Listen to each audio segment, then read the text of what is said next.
there, it looked as if the top games on Steam would forever be ruled by Valve's own Dota 2 and CSGO. After hitting early access in March, it took PlayerUnknown's Battlegrounds just 6 months to break the all-time record for concurrent users on Steam. It is important to acknowledge the monumental success of PUBG as we approach its official 1.0 release. We would have to go back to Minecraft to find another game that has made such a meteoric impact on PC gaming before it has even officially been finished. New to Battle Royale games. Here are some other games like PUBG worth checking out. Anyway, you get my point. PUBG is a big deal.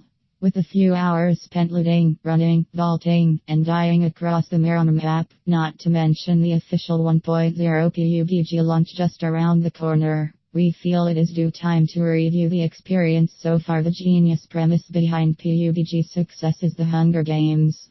The game, but good. 100 players parachute into a gigantic map, scramble together as many supplies, equipment, and weapons as possible, and fight to the death as they are herded into a shrinking play zone. It is not the first game to use that formula, and it has been cloned countless times since its early access launch too, but PUBG is still the best incarnation of the format around. Between the military sim quality gunplay, 2 sprawling 16 kilometers maps, and an arsenal of over 20 weapons, there is plenty of scope for a strong multiplayer shooter. But it is not scale alone that makes PUBG so magnetic, it is a combination of that unrivaled size with the unpredictability of any given game. In PUBG, everything from the direction the plane flies over the island, to the loot and vehicle spawns, to where the play zone shrinks to, and even where valuable supply drops land, is totally randomized.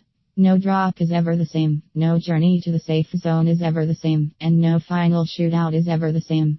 Even when some of the elements do repeat themselves, say, after discovering a favorite area to spawn into, you will have something different to worry about each time.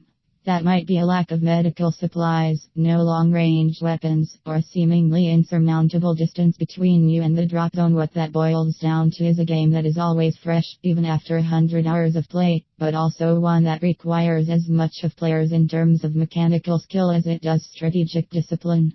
Nobody wins a game of PUBG by being the best shot, just as hiding in a bush for most of the match will still leave you with a few enemies to outgun.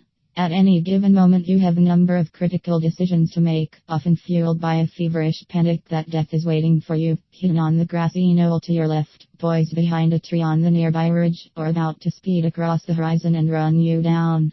The pressure ramps up the longer you survive, kicking in the second you leap from the plane and notice the dozens of players dropping in around you, and lasts until you are finally dispatched by an opponent. If you manage to make it to the last 3 or 4 players, then expect an adrenaline rush akin to a clutch situation in Rainbow Six Siege. Familiarizing yourself with the intricacies of every weapon in the game represents a sizable learning curve, one matched by the task of getting to grips with the sprawling map. Gunplay strikes a beautiful balance between army-esque realism and the casual weightiness of a battlefield game. You can go entire matches without ever firing a shot, keeping yet more pressure on you when the opportunity or need finally presents itself. Close quarters fights feel rushed and chaotic, just as they should. You rattle through an entire Uzi magazine in a frenzied encounter, lighting up the room with muzzle flash, frightening yourself with the cacophonous chatter of fully automatic fire. Long-range clashes are even messier thanks to realistic bullet drop and horizontal